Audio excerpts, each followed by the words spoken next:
Assalamualaikum warahmatullahi wabarakatuh. Bertemu lagi dengan saya Mahesa. Di sini saya akan membahas tentang psikologi dakwah yang berjudul Interaksi Psikologis Dai dan Mad'u.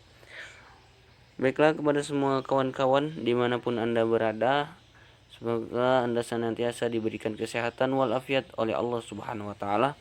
Dan salawat bersalam tidak lupa pula kita aturkan kepada junjungan kita Nabi Muhammad SAW yang telah membawa kita dari zaman jahiliyah menuju zaman Islamiyah.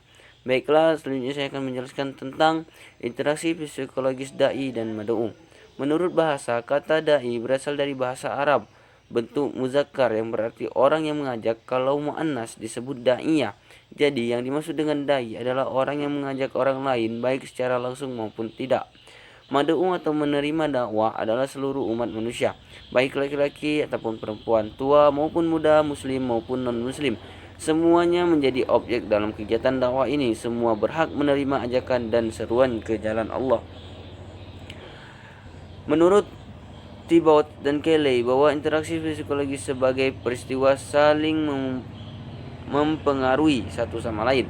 Ketika dua orang atau lebih hadir bersama, mereka menciptakan suatu hasil satu sama lain atau berkomunikasi satu sama lain. Jadi dalam kasus interaksi, tindakan setiap orang bertujuan untuk mempengaruhi individu lain.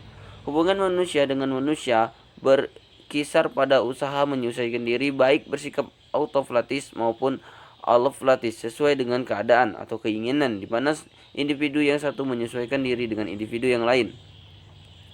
Faktor-faktor yang mempengaruhi interaksi psikologi dai dan mad'u. Faktor-faktor yang mempengaruhi interaksi psikologi dai dan mad'u. Yang pertama yaitu faktor imitasi, yang kedua faktor sugesti, yang ketiga faktor identifikasi, dan yang terakhir yaitu faktor simpati. Faktor imitasi adalah proses imitasi adalah seperti tiru meniru dan ikut-ikutan. Proses imitasi diawali oleh timbulnya sebuah gagasan, yaitu keyakinan baru di dalam suatu lingkungan, di dalam masyarakat sebagai perangsang pikiran. Yang kedua yaitu faktor sugesti, di mana faktor sugesti adalah seorang individu dapat menerima suatu cara penglihatan atau pedoman-pedoman tingkah laku dari orang lain tanpa kritik terlebih dahulu. Yang ketiga yaitu faktor identifikasi. Faktor identifikasi berarti kecenderungan atau keinginan dalam diri anak untuk menjadi sama seperti ayah atau ibunya. Yang keempat yaitu faktor simpati, di mana faktor ini merupakan proses sadar bagi diri manusia yang merasa simpati terhadap orang lain. Selanjutnya yaitu bentuk-bentuk interaksi dai dan mad'u. Menurut Syekh Jono Suyakamto, ada 4 bentuk interaksi dai dan mad'u. Yang pertama yaitu kerjasama. Kerjasama adalah salah satu bentuk interaksi sosial yang utama.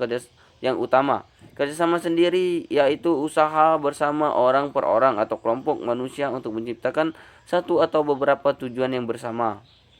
Yang kedua yaitu persaingan, di mana persaingan ini adalah suatu proses sosial di mana individu atau sekelompok manusia bersaing mencari keuntungan melalui bidang kehidupan yang pada masa tertentu menjadi pusat perhatian umum dengan cara menarik perhatian publik atau mempertajam prasangka yang telah ada.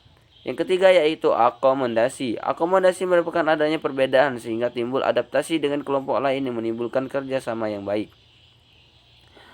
Yang terakhir yaitu pertentangan atau pertikaian. Di mana pertentangan atau pertikaian ini adalah suatu proses sosial di mana individu atau kelompok berusaha untuk memenuhi tujuannya dengan cara menantang pihak lawan yang disertai ancaman atau kekerasan. Mungkin itu saja yang dapat saya sampaikan. Saya akhiri, wabillahi taufiq wal hidayah. Wassalamualaikum warahmatullahi wabarakatuh.